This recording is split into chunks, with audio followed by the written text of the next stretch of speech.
বড় সাহেবের ফোন কাটার পর জোজো কিছুক্ষণ ঠায় দাঁড়িয়ে থাকে। স্বর্ণলতা ফোনের কোনো কথা শুনতে পায়নি। রাস্তায় এত গাড়ি বাসের শব্দ, জোজোর কপালে ভাঁজ, আর মুখ দেখেই বোঝা যাচ্ছে বেশ শক্ট। স্বর্ণলতা জোজোর হাত ধরে জিজ্ঞেস করে, কি হলো, কি বললো বড় সাহেব?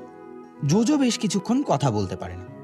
আজ সকালেই যে লোকটার সাথে কথা হলো সেই লোকটা নাকি খুন হয়ে গেছে। জোজো বিশ্বাসই করতে পারছেন, কিন্তু এর থেকেও বড় কথা, একটা খারাপ লাগা ডানা মারছে। আফসোস হচ্ছে সন্দীপবাবু বারবার এজেন্সিতে এসে বলেছিলেন যে কেউ ওকে খুন করতে চায়, কিন্তু তখন ওরা সন্দীপবাবুর কথা সিরিয়াসলি নেয়নি। নেওয়ার যথেষ্ট কারণও ছিল না। কিন্তু এখন যে খুনটা হয়ে গেল, এর জন্য কে দায়ী? কোথাও একটা গিয়ে জোজো নিজেকেই যেন দোষীর কাঠগড়ায় দাঁড় করালো। জোজো যদি আরেকটু সিরিয়াসলি সন্দীপবাবুর কথা শুনতো। জোজো চুপ করে আছে বলে স্বর্ণলতা আবার জিজ্ঞেস করে, কি হলো, কিছু বলছো না কেন, কি হয়েছে, এরকম চুপ করে গেলে যে বড়?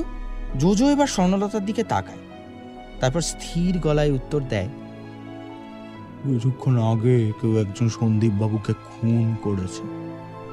স্বর্ণলতা বিস্মিত হয়ে জিজ্ঞেস করে, সন্দীপবাবু? মানে সন্দীপবাবু যিনি আজ সকালে তোমাদের এজেন্সিতে এসেছিলেন? জোজো ঘাড় নাড়ে, এ কি করে হলো, কে খুন করলো, কোথায় খুন হলো? জোজো গম্ভীর গলায় বলে, এগুলো কিছুই জানি না, বড় সাহেব এজেন্সিতে যেতে বললো, এখন পরে কথা হবে। স্বর্ণলতা জোজোর হাত ছেড়ে বলল, বেশ ঠিক আছে, পরে কথা হবে, খন সাবধানে যেও, আর রাতে ফোন করবো।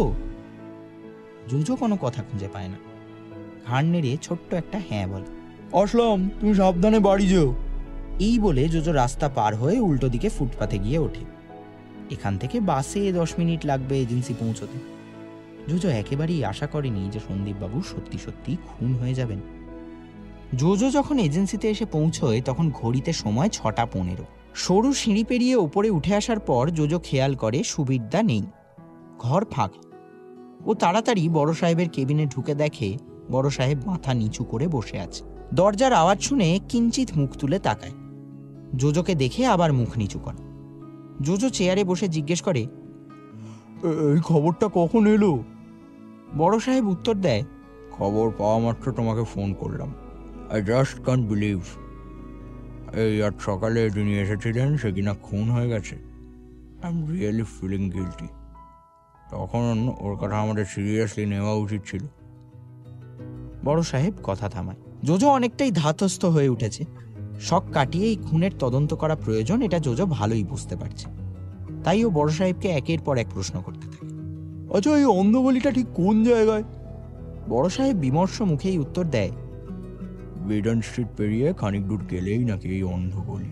আচ্ছা, এই সন্দীপবাবু যে খুন হয়েছে এটা প্রথম কে দেখলো? বড় সাহেব উত্তর দেয়, সেটা জানি না, আমাকে অফিসার গোবিন্দ জানালো, শোভাবাজার থানা। এদিকে গোবিন্দ আসলে আমার ক্লাসমেট, বুঝলে কিনা, কিন্তু ও একটু পাগলাটে। সন্দীপবাবুর খুনের খবরটা পেয়েই আমাকে জানায়। এখনো বোধহয় বডি পড়ে রয়েছে ওখানে। ফরেন্সিকের টিম আসা না অবধি তো বডি সরানো যাবে না।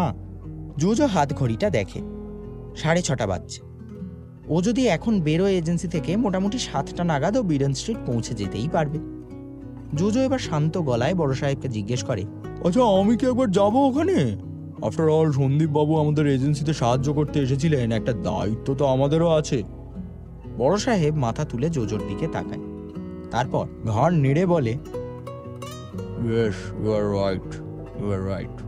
তুমি আবার স্পটে যাও, আমি গোবিন্দকে বলে রাখছি, ও তোমাকে সমস্ত রকম কোঅপারেট করবে, নো ওয়ারি। তবে হ্যাঁ, ওই শোভাবাজার ঘাটের ওখানে যে লাশটা পাওয়া গেছিল সেটা নিয়ে এনি নিউজ? জোজো সংক্ষেপে দুপুরের ঘটনাটা সবটা বলে। গোবিন্দবাবুর সাথে কথা বলা, তবে ডেড বডিটা এখনো রেকগনাইজ করা যায়নি। আর হ্যাঁ, একটা ক্লু পাওয়া গেছে, সেটা হচ্ছে ওই ডেড বডিটার পকেটে একটা রেসের বই পাওয়া গেছে। জোজো থাম। রেসের বই? বড় সাহেব গম্ভীর গলায় বলে, ইন্টারেস্টিং, অলরাইট। ওটা নিয়ে তোমাকে এখন ভাবতে হবে না, ওটা আমি তোমাকে পাঠিয়েছিলাম জাস্ট আউট অফ কিউরিওসিটি। এই লোকটাও পিঠে ছুঁড়ে বেঁধেছিল। যাকে তুমি এখন অন্ধগলিতে যাও আর ফোনে যোগাযোগ রেখো। Let me know about all the things. JoJo chair ছেড়ে উঠে পড়ে, তারপর বড় সাহেবের কেবিন থেকে বেরিয়ে আসে। বাইরের ঘরে রাখা জলের বোতল থেকে ঢকঢক করে খানিকটা জল খেয়েও বেরিয়ে পড়ে। আপাতত গন্তব্য বিডেন স্ট্রিট লাগোয়া অন্ধকলি। জোজো সবে রাস্তায় এসে দাঁড়িয়েছে, অমনি ওর ফোনটা বেজে উঠল। অমলকান্তি ফোন করছে। জোজো বেশ চিন্তায় রয়েছে। অমলকান্তির ফোনটা রিসিভ করে জোজো, বলে, হ্যাঁ বল, আমি খানিক ব্যস্ত আছি। ওপাশ থেকে অমলকান্তি বলে, সরি, তুই এখন এজেন্সিতে আছিস? জোজো ছোট করে উত্তর দেয়, হ্যাঁ।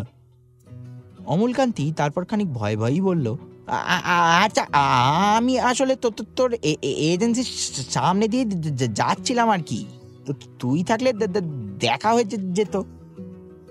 জোজো 1 মিনিট ভাবে, এখান থেকে বিডেন স্ট্রিট অব্দি ওকে একাই যেতে হবে, তার চেয়ে যদি ওর সাথে অমলকান্তি যায় ভালোই হবে।